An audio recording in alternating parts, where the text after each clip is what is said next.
Blessed morning, everyone. This is Haradev M. Theologo from the Group 8, and we'll be discussing about the designing qualitative research for specific groups and areas. So, this handbook explores the unique challenges of designing qualitative research for different groups and areas, such as the elderly, children, and hard-to-reach populations. It emphasizes the importance of tailoring research methods to fit the specific needs of these groups. Intersectional research is highlighted as crucial for addressing complex health issues, considering multiple overlapping social identities, stated by Ancori et al., Chapter 61. The chapters also underscore the need to adopt qualitative research designs for non-Western contexts, acknowledging cultural, social, and political differences, stated by Adamson, Chapter 63, Scott, Girlmus, and Energy, Chapter 64. So the first topic will be discussed about. The first topic will be designing qualitative research with the elderly.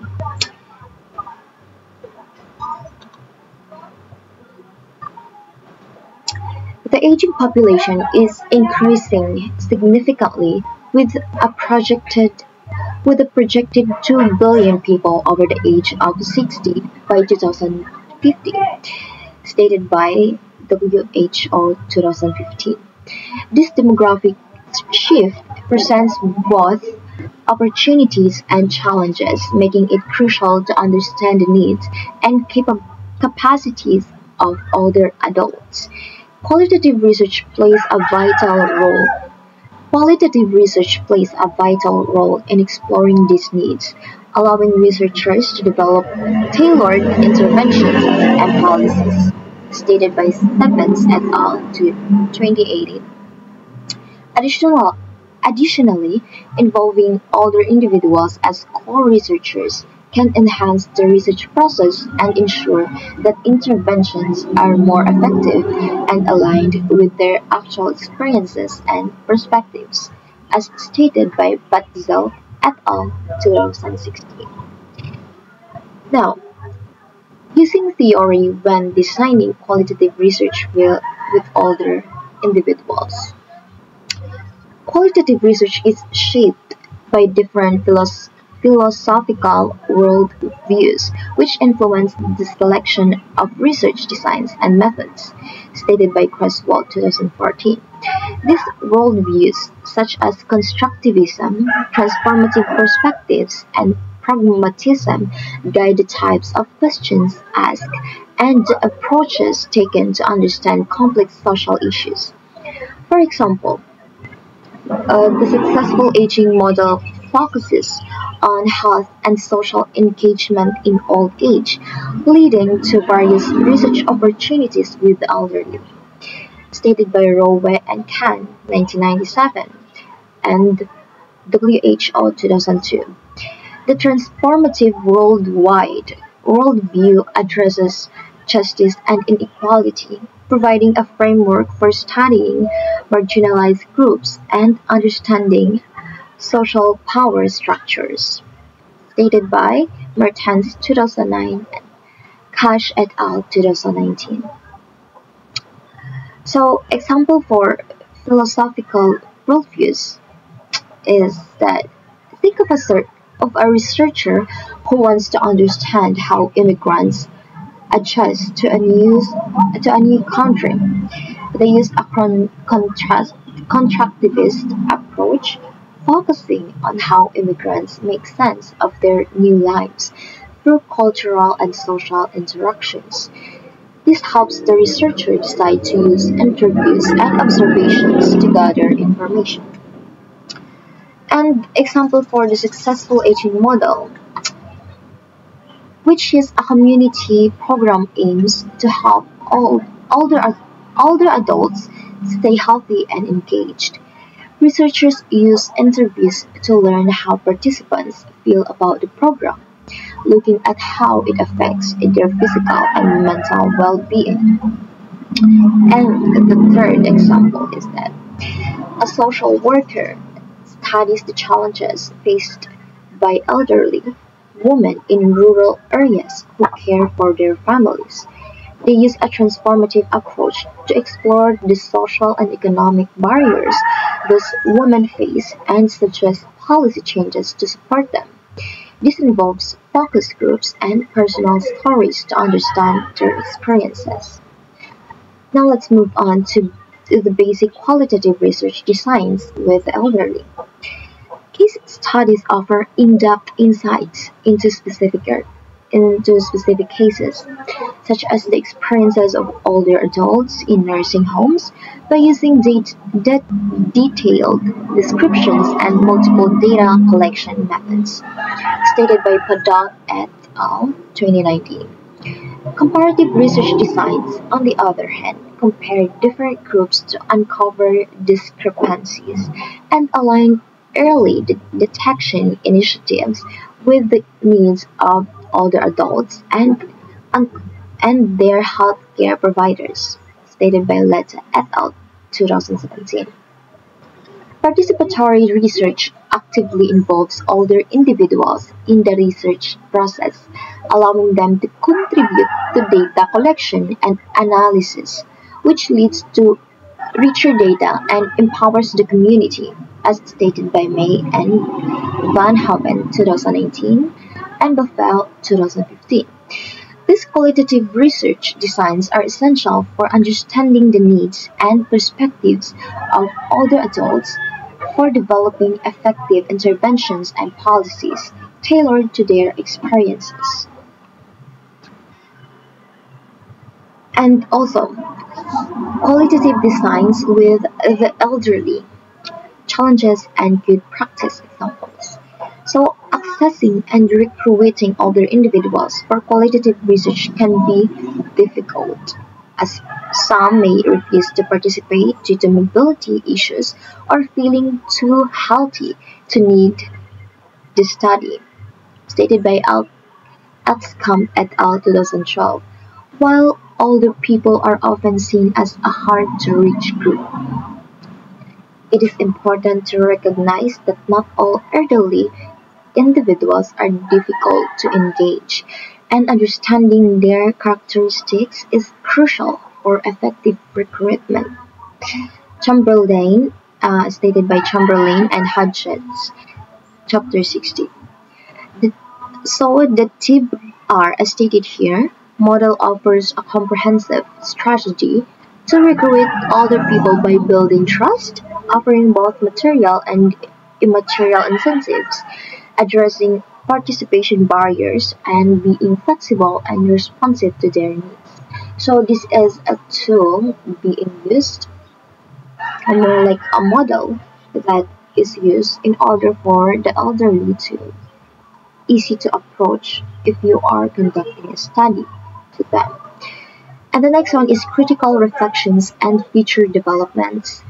Qualitative research design is crucial for understanding the aging population, yes, and creating effective interventions and policies to improve their health and well-being, stated by Fonitz 2018, May and Van Hoven 2019. Future research should shift focus towards more positive aspects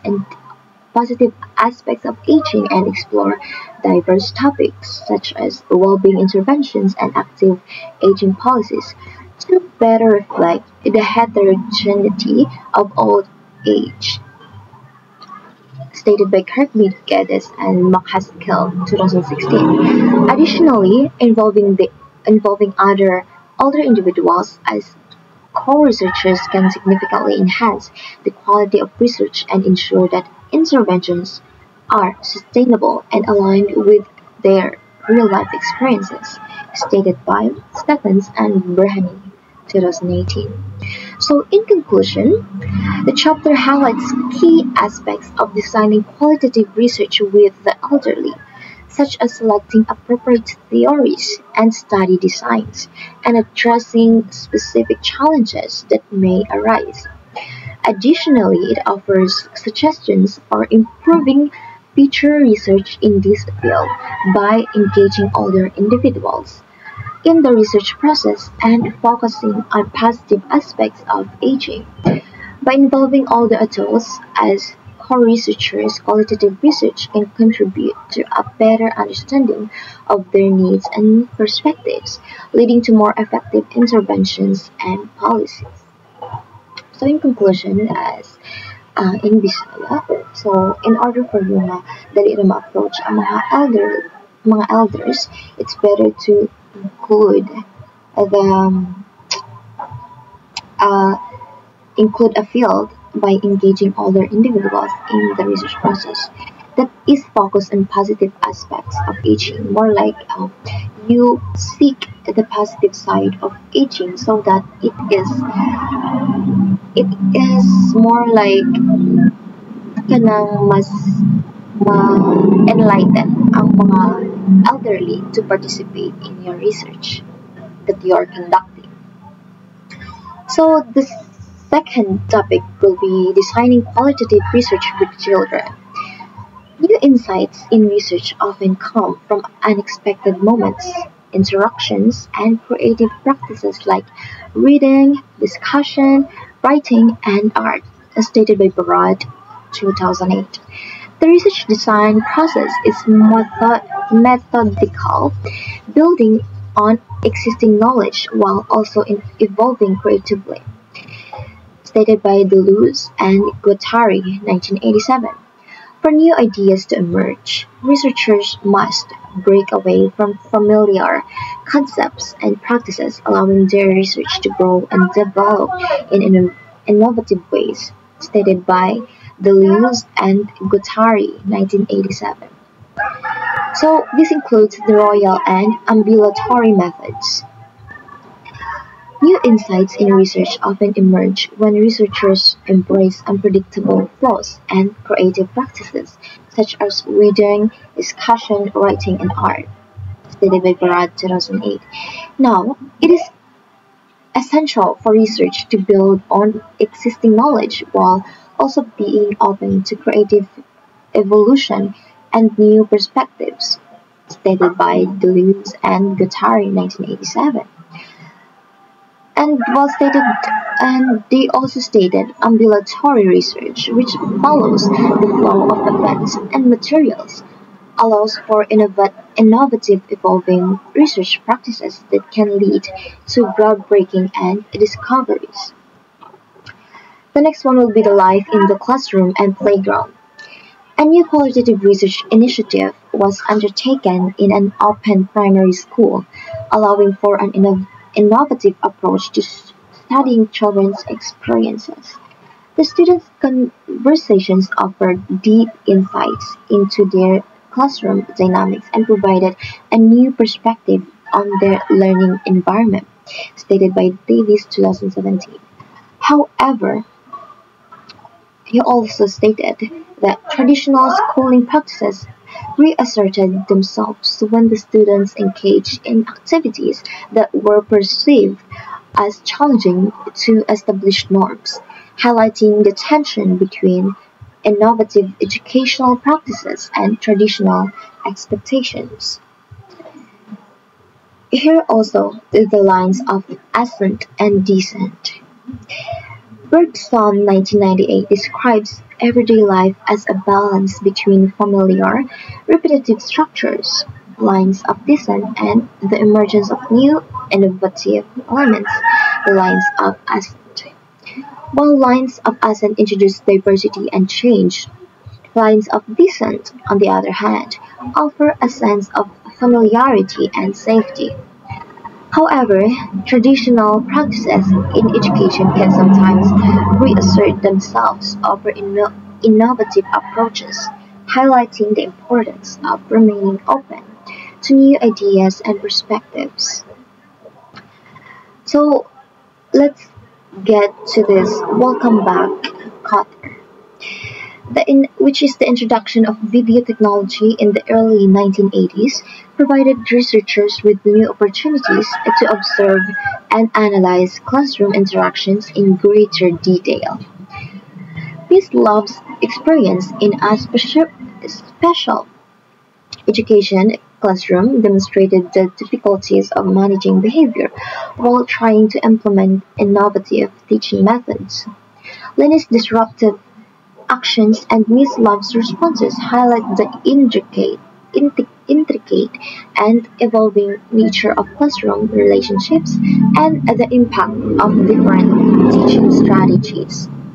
The next one will be the micro-system of researchers. Teachers in the 1980s were often reluctant to engage with the researchers about recorded classroom activities, feeling that the researchers' observation posed a threat to their authority. Additionally, unwarranted assumptions about adult authority can prevent researchers from genuinely understanding the experiences of their subjects. Interestingly, language differences between researchers and participants can open up new valuable insights by breaking down traditional power dynamics and encouraging more open communication. Now, let's move on to the territorializing gender. Gender Gender categories were once seen as fixed, yes, but later research such as that by Haraway 1991 challenged these assumptions. Children's behaviors, as observed by Davis 1989, often show a dynamic interplay between performing to and challenging traditional gender norms. Post-structuralist theories offer new perspectives on gender, allowing for a more nuanced understanding and beyond the binary.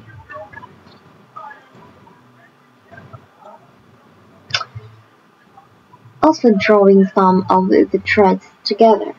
So, effective research design involves embracing invention, surprise, and interaction of various elements, rather than strictly following established patterns. These elements or lines of force come from multiple sources and are continuously influencing and being influenced by each other. However, staying within familiar boundaries can hinder innovation and perpetuate existing norms, posing a risk to the advancement of knowledge. Now, the next topic will be the physical culture and embodied ethnography. So, this shift in sociology towards studying the body has resulted in extensive research on its various roles and implications. Physical culture studies focus on how the body acts and experiences different emotions and sensations in activities such as sports and performance.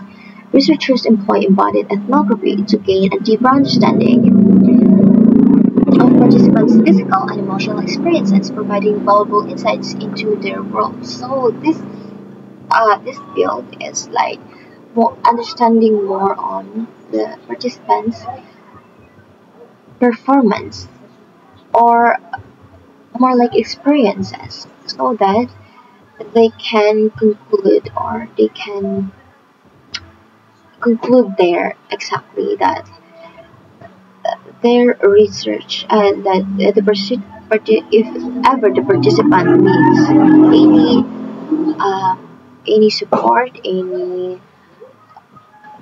more like any support in order for them to share the ideas that you need to get from them.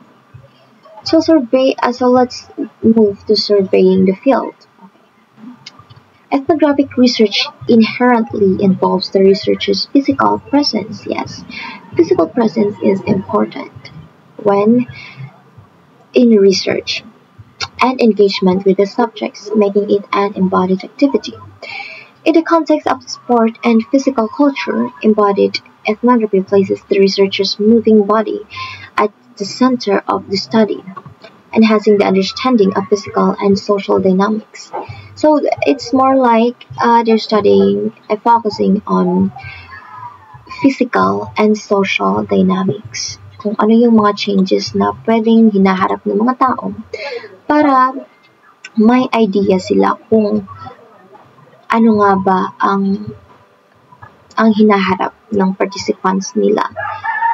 Kasi may mga participants din na yung mga answers nila is too far from the main point of what you are really pointing out sa study mo. So the researcher's body becomes a valuable tool for experiencing and interpreting the activities and interactions within the field. So I don't know much, but I think that this emphasizes the experiencing and it stated the interpreting the activities. So emphasizing the participants' activities, kalagayan ng participants para mas understandable pa yung mga pinaprovide na mga answers na galing sa kanila. And here are some examples from the field. Embodied ethnography emphasizes the importance of researchers physically participating in the activities they study to gain more profound insights. Examples from Kyle Green's study of MMA and Ashley Mayer's work in fashion modeling show that direct participation can uncover experiences and perspectives that traditional interviews might miss. Yes. So it is important to consider the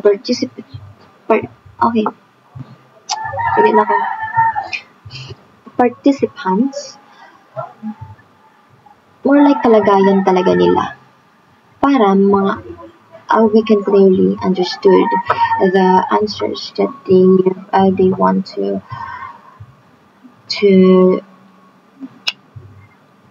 yung gusto nilang isasagot sa mga research questions mo. Similarly, Michelle Donnelly's active involvement in a roller derby theme highlights how being an insider allows researchers to better understand and connect with the community they are researching. So, I'm not that sure about the term insider, but insider does allows researchers na maging understanding sa pag-connect sa mga community in conducting their research. Also designing, so here is the next part, which is designing embodied ethnography. So it is stated here that effective research design in ethnography involves careful planning and eye of the project's rationale, questions, methods, and ethics, as stated by Coffey, 2018. While ethnographic studies should remain flexible to adapt to fieldwork experiences, so it is essential to maintain systematic properties to ensure rigorous research. This balance between structure and adaptability is key to producing valuable and reliable findings. So here are the steps as presented on the PowerPoint presentation. The first one is, what is my role as researcher? So ethnographic field research is particularly suited for exploring processes and practices, such as law everyday activities are organized and understood by people in different settings. So before you conduct a research, you need to understand what really is your role. Because there are, of course, there are many roles that you can be in conducting research. Mostly that it's stated there that there are different settings. So researchers must also consider what they might learn from active physical participation in the field and how this involvement could affect their relationships with participants. So it is stated here, let's elaborate this clearly that it, as it stated that learn from active. So from active, so we must learn actively. So dapat may energy talaga. Kasi kung wala kang energy, you won't be able to elaborate the main points of the study that you are conducting, obviously. And physical participation in the field. Of course, if you don't involve physical participation along with energy, of course we need energy, we need to be active. Because without it, it is useless. I say it is very useless because conducting research doesn't include heartless or lack of knowledge because it really involves intelligence um, and emotional intelligence so that you can understand your topic and you can focus on it at the very end and also focus on the participants that are going to participate in your study, and also you're going to understand the points that they are trying to convey, and also it stated that involvement could affect their relationships with participants. So researchers really have to be involved with relationships with the participants because in qualitative research, you are not just there to investigate like a policeman. You need to build rapport with the participants itself so that your study will be more like yung, of course, di ba kung may mga friends ka, is they are more open to you. Kung nag-build talaga yung rapport niyo, yung deep relationship talaga kayo, mostly, observe natin yan sa mga families, friendships, relationships, ganun. So the next one will be the develop research questions. So it stated there that researchers okay, kalma. Researchers should consider their research questions from the start. So it is important talaga na mag-consider yung research ng question. Kasi yung research question is the main point in order for your study to be answered. Yung halimbawa, may gusto kang alamin in regard to the people that the people na naglive na nagpuyo na lugar. You need to study that specific area. So the research question will emerge through that. Research question could be what are the culture of people living in that area, or more like how does this area influence people to live here? Ganon. And also, but should also remain open to new questions emerging from field interaction. So, there are possibilities na yung mga questions ay mag-iiba-iba. I'm not, to be specific is that may mga questions na mag-come up talaga once you conduct the study. Kasi, when it comes to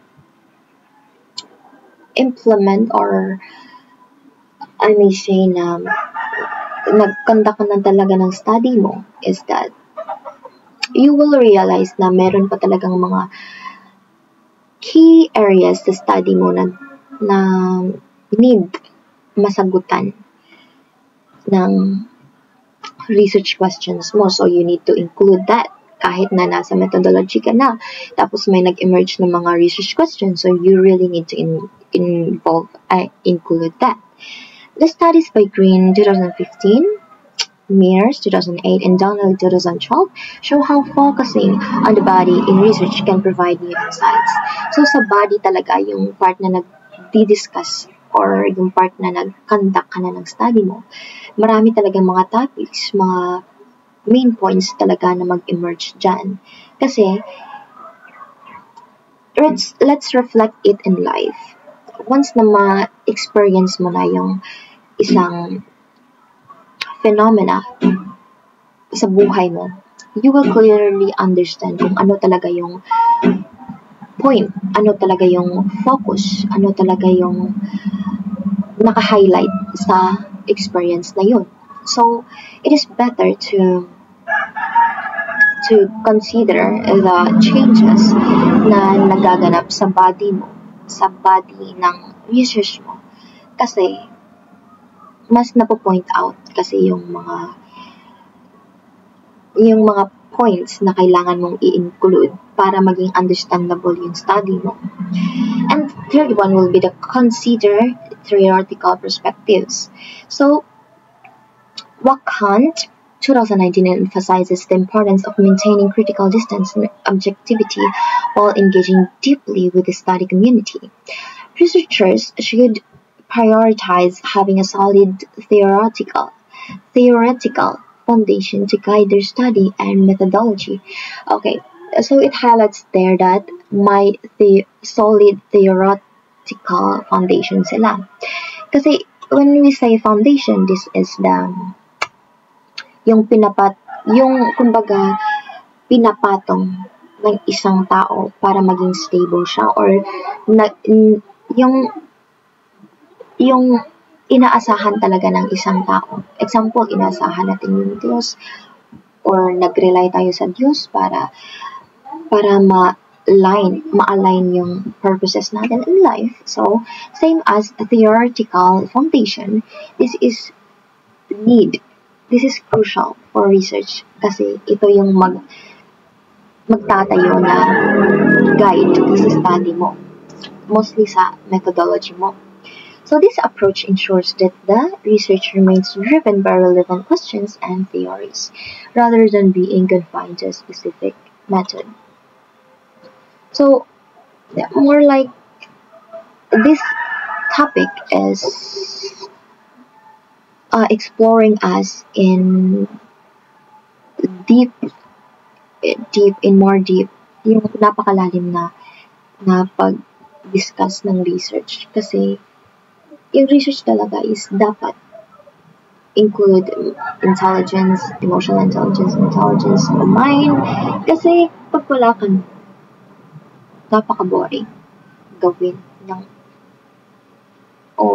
pag-conduct ng research mo. So, the next one will be the number 4. It is stated the number 4, which is field notes and reflexivity. Field notes, both descriptive and reflexive, are essential tools in ethnographic research, allowing researchers to document activities and their own experiences. So this focuses on document, kumbaga yung detailed talaga yung pagkakasulat ng lahat ng mga informations na nakalap mo. Hindi yung nakikinig ka lang, passive nakikinig ka lang, tapos yung hinahanap ko lang talaga is yung main point, yung sagot talaga ng research mo. Hindi pwede yun. Kasi there are times na iba talaga yung point ng pinapoint out ng isang participant.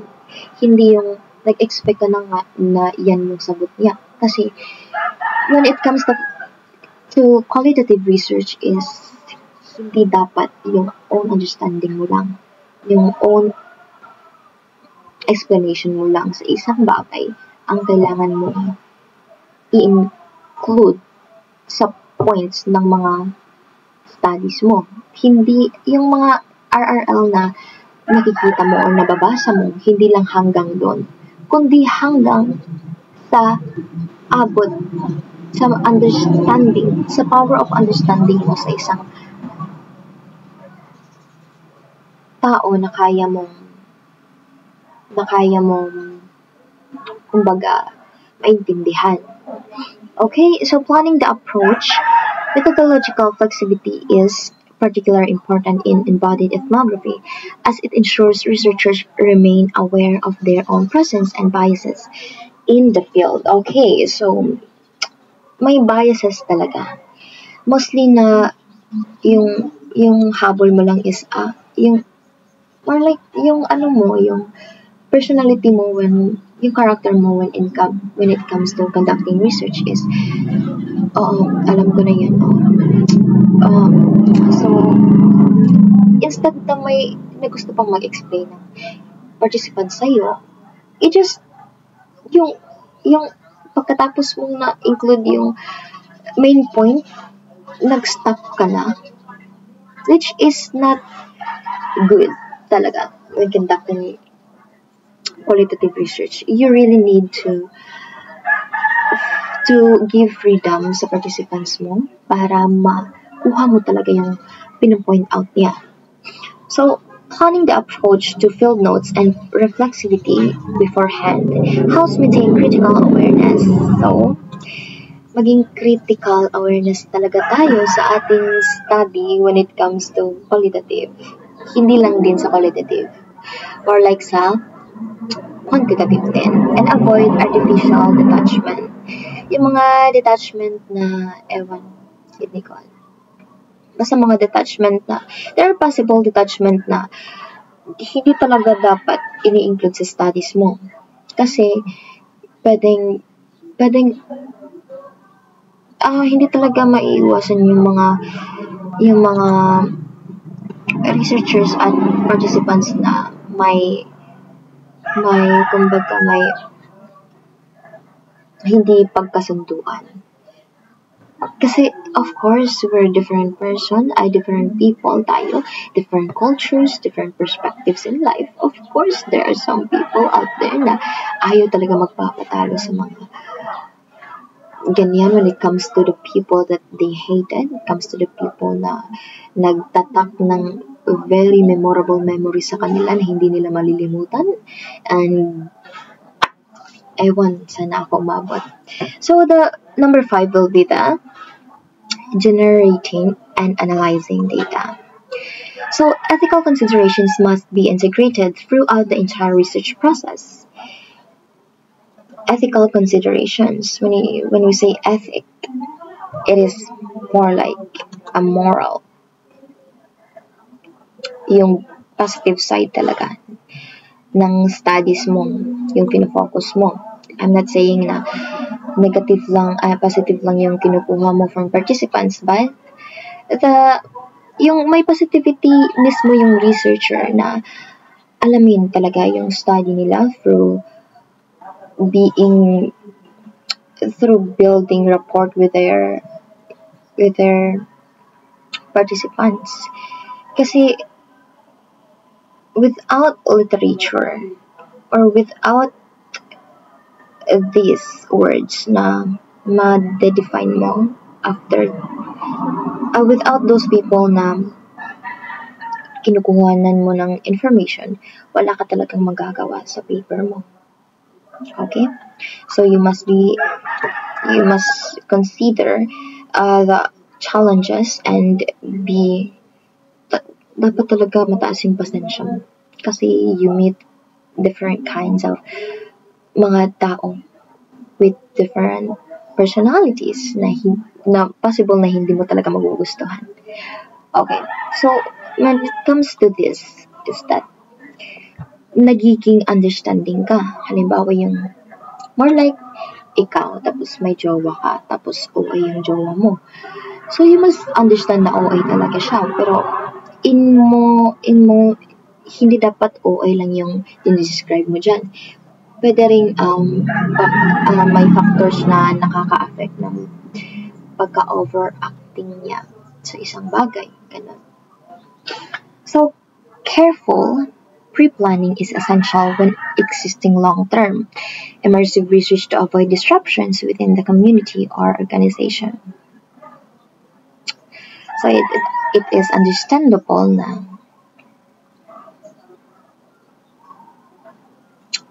careful pre-planning is essential. Kasi may existing long-term immersive research to avoid disruptions with the community. Okay, so may times talaga na dahil sa over-focus mo sa study mo, hindi mo na consider yung other aspects na pwedeng makaka-apekto sa community around you. So, in analyzing, you must consider talaga ethical considerations. Yung pinapahalagahan mo yung mga bagay na dapat pinapahalagahan ng mga researchers. So, in conclusion, ethnography in sport and physical culture has increasingly highlighted the body's role and in its interactions with material objects, revealing new dimensions in social and cultural experiences. The rise of new materialist and post-qualitative approaches encourages researchers to consider the agency of non-human entities alongside human interactions, broadening the scope of ethnographic inquiry. Future research should delve into these complex relationships, as exemplified by Baxter's study of women boxers and their gloves, to gain a deeper understanding. Okay, yung focus talaga, para hindi na mas malilito, focus talaga ng topic na ito is deeper understanding talaga between the body, material objects, and social extents. Yung may, yes, generally ethical considerations. Okay, so for number 4 topic will be the challenges in designing qualitative research when working working for hard to reach group. So, ano nga yung focus nito? Challenges in designing. So, mga challenges na nafe-face natin every time na yung participants natin is hard to reach. Example is that sa ibang bansa, sa mga OFW. Yes, OFW kasi pero pwede ka namang online survey. Pero sa online survey, hindi ka makasisiguro na talaga. Online survey is intended for ano lang pala. So, you have to face talaga sa mga participants mo. O kaya, mag-VC, video call, ganyan. So, to discuss this topic, designing research with hard-to-reach groups necessitates addressing specific issues like access, gatekeeping. Yung gatekeeping is yung mga barriers yan when it comes to communication and cultural concerns to ensure the study success. Of course, with diverse culture in our society, in our world, we need to be concerned about the culture of every participant. Researchers must navigate the complexities of defining, locating, and accessing these groups. Defining, you have to define talaga kung ano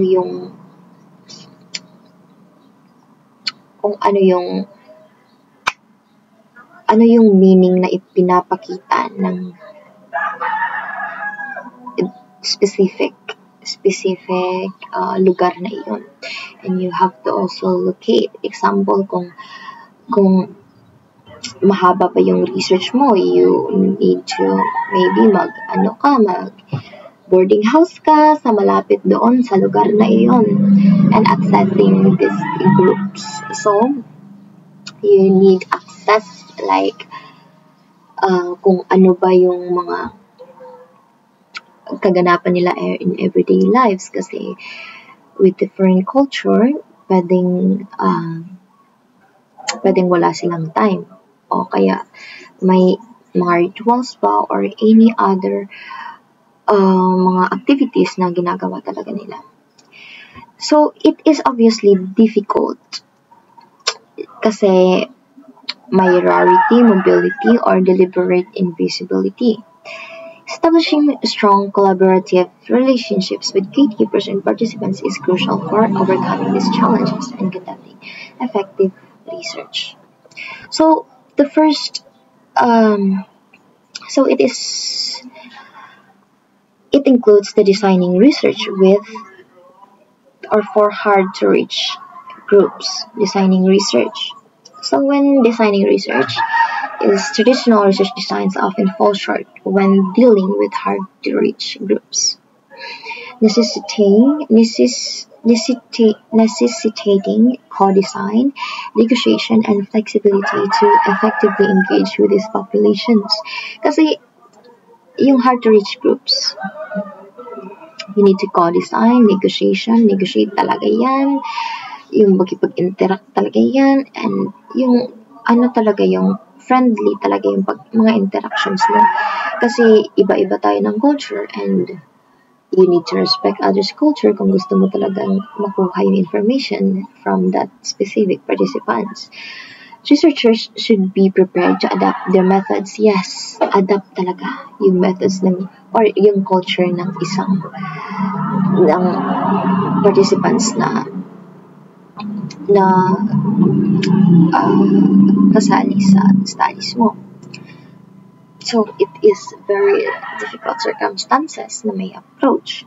Maintaining ang open-minded. Okay, open-minded talaga yung grabe talaga yung pagka-holistic thinker mo dito. Honest and reflexive in stance throughout the research process. So, reflexive yung kasi may ibang researcher na parang imposible na sa kanila, parang ayaw na lang nila mag-conduct ng study dahil ganun. So, you need to be flexible, ganun. Yung kahit sa ano mong mga challenges na may come up, you really need to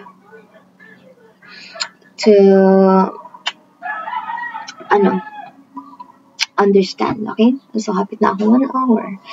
Additionally, engaging in reciprocal relationships with participants helps to establish equality and address their concerns, leading to more successful and ethical research outcomes. Okay? So, may mga other researchers din na nag-study sa opposite. Example, kakaibang religion sa kanila, kakaibang mga activities sa kanila, kakaibang mga norms sa kanila. So, as researcher, ikaw talaga dapat yung mag-a-adjust. Kasi kung ikaw yung hindi mag-adjust, yung sila pa yung pinapa-adjust mo. Blanco talaga yung paper mo. Blanco talaga yung yung paper mo na instead of qualitative, more on words. Yung nakakalap lang na information is that mga maldita yung mga tao ron. No, you don't need that. You don't need to yung gusto kong ipaano dito is hindi dapat na puro lang misunderstanding. Kasi nagkakanda ka ng research, you need to understand. Hindi pwede na at the end of that research or during that research is you tend to misunderstood others pa rin. Diba?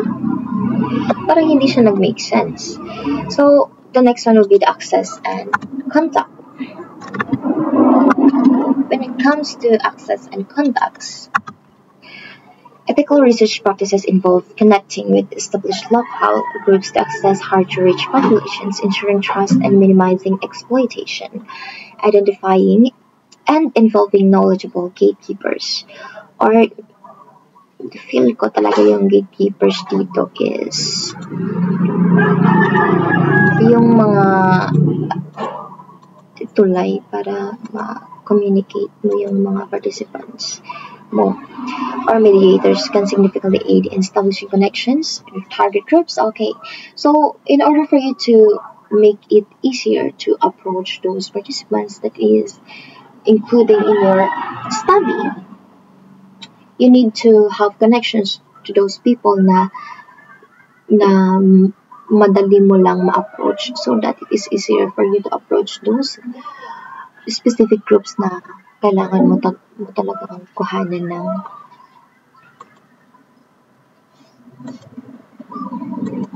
ng informations.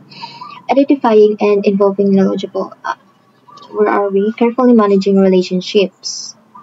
Okay, we need to be careful in managing relationships sa mga taong pwedeng makakatulong sa ating research sa pagpapangalap ng mga informations sa mga participants. Okay, the sampling requirement is the next one. Recruiting participants from hard-to-reach groups often involves opportunistic approaches like snowball sampling, yes, where initial participants refer researchers to others, while effective snowball sampling may have limitations, such as missing isolated individuals or lacking diversity of the initial group. Shares similar characteristics. To overcome these challenges, researchers need to engage creatively and reflexively. Okay, creatively talaga. Yung hindi lang puro reklamo sa buhay. You need to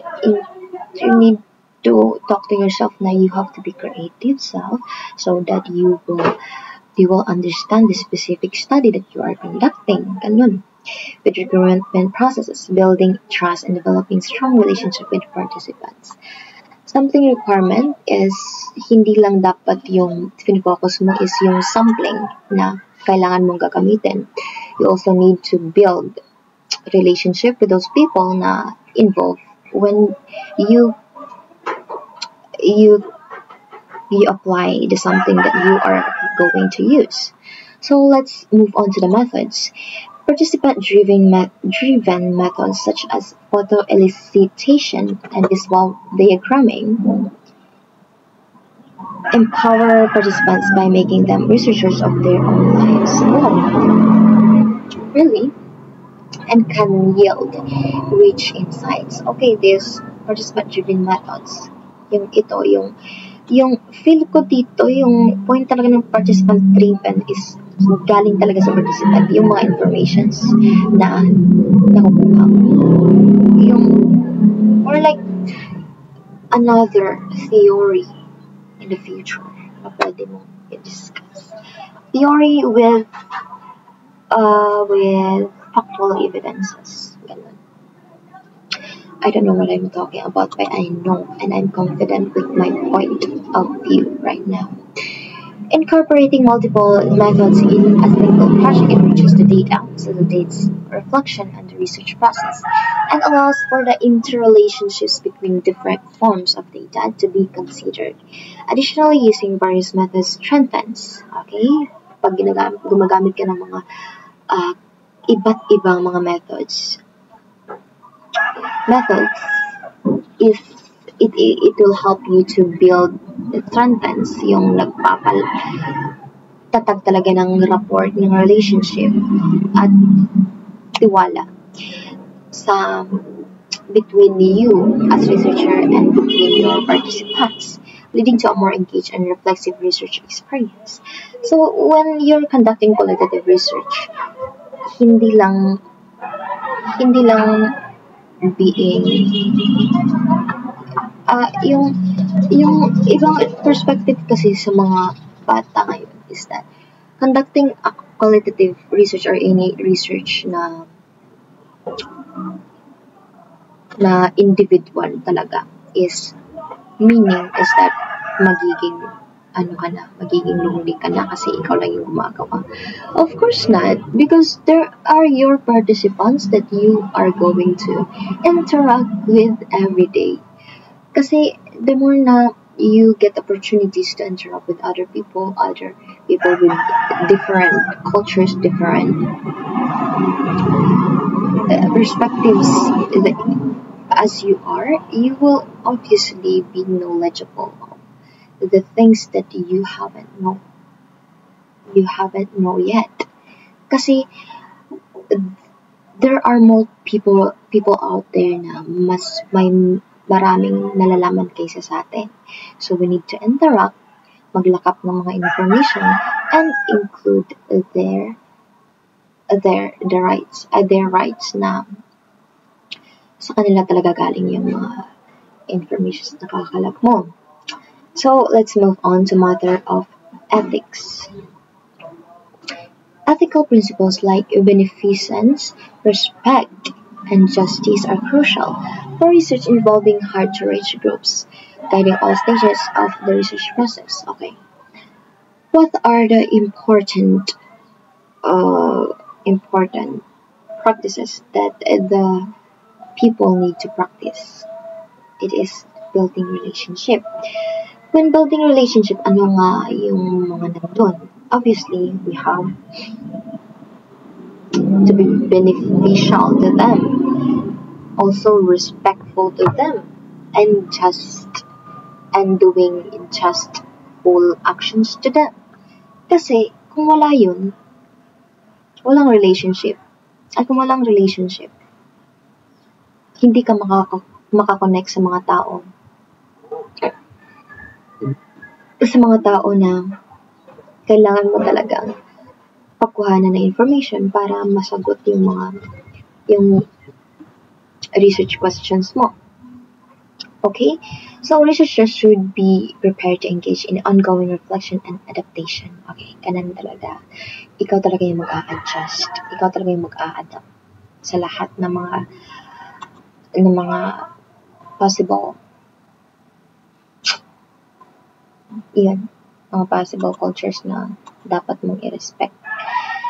Addressing practical and relational ethical challenges as they arise in the field. Okay? Ensuring that the researcher benefits the participating groups and does not exploit them is essential for maintaining ethical integrity and fostering trust. Okay, so ethical considerations. If I'm going to define that, it's more like holistic considerations. Yung morality talaga at humanity talaga yung pinapakita ng isang tao, ng isang researcher. Okay, so in conclusion, engaging in 3 minutes, engaging hard-to-reach participants in research often requires researchers to put in considerable effort to build trust and establish collaborative relationships, challenging the notion that these groups are too difficult to assess. Researchers need to invest significant time in negotiating access, building trust, and reciprocating for participants' involvement, fostering inclusion and dialogue. Flexibility and reflexivity in research practices are essential for adapting to the dynamic and unscripted nature of fieldwork. Okay, unscripted with hard-to-reach groups.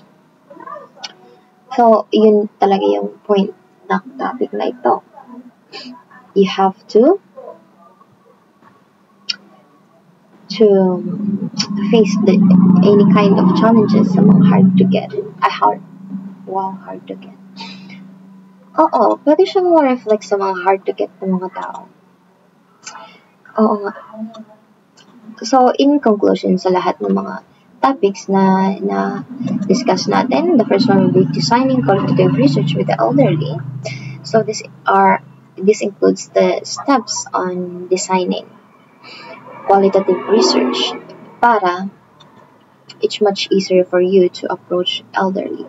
Kasi may mga nakakatanda talaga na nagre-reklamo na nababother sa mga ganyan. So, using theory, designing qualitative research is needed for this. And also, qualitative designs with the elderly challenges and good practices examples. You need to exercise good practices and active, or more like yung gumagawa ka ng mga methods, ng mga strategy mo na para it is kawili-wili naman na maging respondents or participants sa research mo. Critical reflections and future developments is intended for this. So, number 2 topic is we'll be designing qualitative research with children. So, with children talaga is sa children talaga is nakaka-pressure talaga sa children. So, when it comes to conducting research, you need to adapt. their behavior. Kung bata siya magkipag-usap, bata ka rin magkipag-usap. Yun talaga yung ways of approaching children. Yung point mo. And also, the next topic will be the physical culture and embodied ethnography. So, physical culture and embodied ethnography, you understand more on physically sa field na kinakonduct mo ng study. And lastly, the fourth topic is challenges in designing hard to reach group. It is understandable naman. And sampling methods, matter of ethics, include the importance of being a researcher. So that will be the topics I'm going to discuss, and the next one will be discussed by Teresa May Diazes. Thank you, and God bless. Good day everyone, I am Jessamine P. Diazes, and now let's proceed to another topic or another book. So this book is entitled with Intersecting Identities in Healthcare Research. So this is authorized by Joanne Jory, Paulina Misignotti, Rumaisa Batnawala, and Georgios K. Dimitriadis. So this research focuses on designing intersectional research to explore the complexity of identity in healthcare, particularly concerning patients' lived experience. So the author nag-explain nila ang background and main ideas of intersectionality, showing how it is important in healthcare research. So they use a study on polycystic ovary syndrome or PCOS to show how social stigma, stigma? Stigma is like, mura siya kanang condition gud sa tao nga kanang dili dawat sa society or sa social, like sa other people. So, that's why gigamit nila ang poly ovary syndrome or PCOS to show how social stigma affects people with the condition. Kung unsa day apekto ato nga stigma unsa day apekto sa social stigma sa tao nga naay condition ato. Then the study uses different types of data like patient questionnaire, conversation with doctors, and focus group to better understand how people experience living with a chronic condition. So nag-use sila og ginastorya nila ang patients or naghatag sila questionnaires, dayon nagastorya sila sa doctor, like one sila og storya. Then sa focus group is nagkuan sila nagtapok sila, then nagstoryahanay or nag-survey. Then they do this to better understand how people experience unsa day experience sa mga tao nga naa ato nga condition. So second book is Researching Institution After the Discursive Turn. So kani siya is by Amelie Cotter and Federico Mason. So this book focuses on studying institution using language. So unsa ni siya nagafocus siya on studying institution using language. Then the authors explains kung how researchers now look more at how words and ideas shape rules and behaviors in institution. They describe ways to study how institutions use speech and writing to create meaning and control. So naga-study sila sa mga tao kung kuan ka ng unsa day how words and ideas shape rules and behaviors in institution. So kani siya na chapter kay also gives simple examples to show how these ideas work in real life. So you should basa po that if wala pa ko na mention nga mga wala dito naa dito. Then the third book is titled with Designing Qualitative Research for Studies in Asia. So this book is by John L. Adamson. Kani siya nag-focus siya on how to do research that fits Asian cultures. Adamson nag-highlight niya nganong need to follow local custom, use native language, and respect cultural values to make research more honest and useful. So ana si John Adamson nga need na to mo-follow sa local custom, use native language, and irespeto ang cultural values or beliefs kay nahilay man jud ta ninyo og mga beliefs. Then he also suggests na moving away from Western ways of doing research and using methods that better match Asian socials and cultural traditions. This help create research that is more meaningful and connected to the local communities. So let's proceed to the fourth one, which is the last one. So the title of this is Designing Qualitative Research for Studies in Latin America. So kani siya, dili na ko siya mabasa or ma-pronounce o tama, but tanaw lang na dito kung kinsa ang author ani nga book. Then kani siya nga naga-focus siya on how to conduct qualitative research that is appropriate, meaningful within Latin America context. So kani siya kay naga-focus siya kung kuan ka ng unsaon daw pag conduct o qualitative research nga appropriate and meaningful within a Latin America context or language. Then, the authors emphasize the importance of considering local cultural norms, languages, and social dynamics when designing research studies. So, kani siya ang author po doon, kani siya nga book, ang author ani kay naga-emphasize siya og importance kung dapat nato ang importance sa pag-consider sa local custom norms, language, and social dynamics kung mag-design when designing research studies. So, the authors advocates for moving away from traditional Western research methods and instead adapting approaches that resonate with the unique cultural and social landscape of Latin American communities. So, this nag-ensure siya nga ang research findings are both authentic and applicable to the local context. So, nagkakuan siya dito nga applicable din siya at mabasa din sa mga people nga target audience or target ani nga book. And that's all.